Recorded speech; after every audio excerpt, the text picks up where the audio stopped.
Hey, thanks for stopping by. Well, I told you I'd finish up the VFO and I'd let you watch me power it up, so I'm going to do that.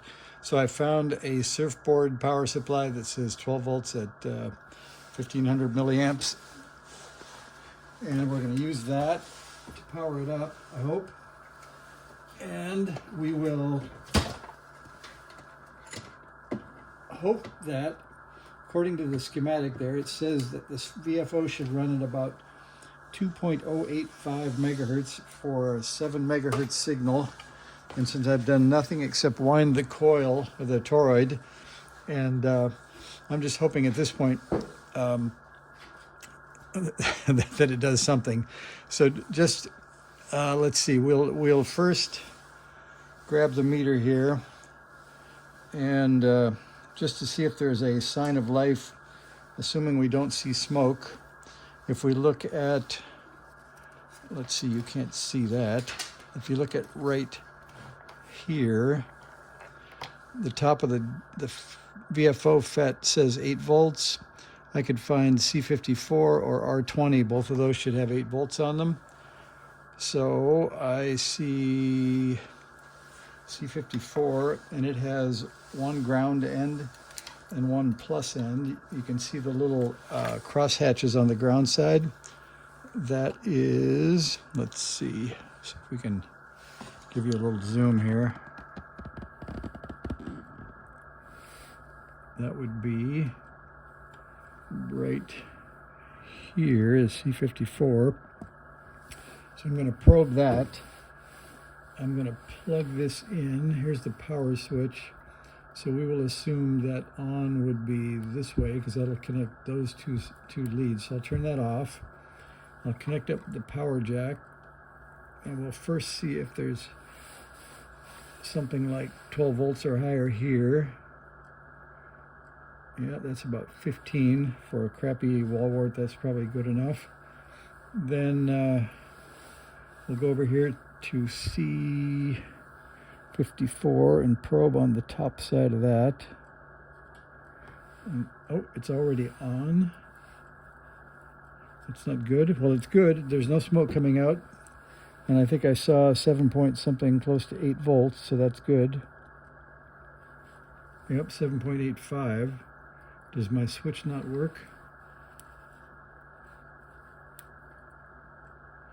Apparently it doesn't, because we're still getting 7.85 volts regardless of which way the switch is, I think. Or it's flaky or something. Anyway, let's get it to where it says 7.8. There we go. Now I tuned the Elecraft K2 up there to 2.085 megahertz. We'll zoom back for that. So you can see that is up there. That's 2.085. So I should be able to hear it if the VFO is anywhere near there. So we'll grab our 10-turn pot here and start twisting. This is not very scientific, and I didn't hook up a frequency counter, so let's just see here.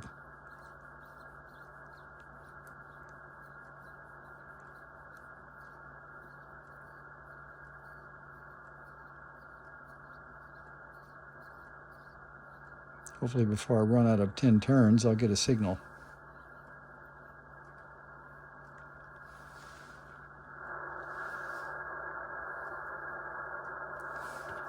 Let's see if we're really powered on. We are. Go all the way down one direction and come up slowly.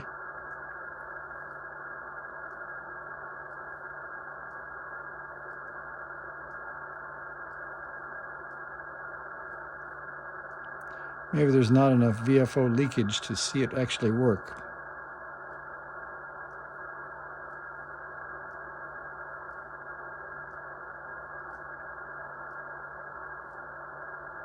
Looks like that would be the case.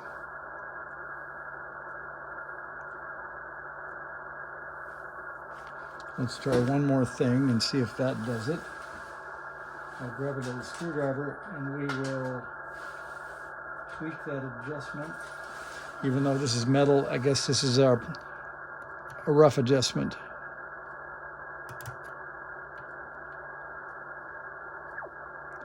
Oh, that's a good sign. Well, there's a sign of life. So there's 2.085 at something, and the control works. So I would say that's a success. So thanks for spending 5 minutes with me. We've got the first piece of the NC40A running. I've got a VFO. So I'll order up some nylon nuts and washers to hold that toroid down, and then we'll move on to other sections. So thanks for watching. See ya.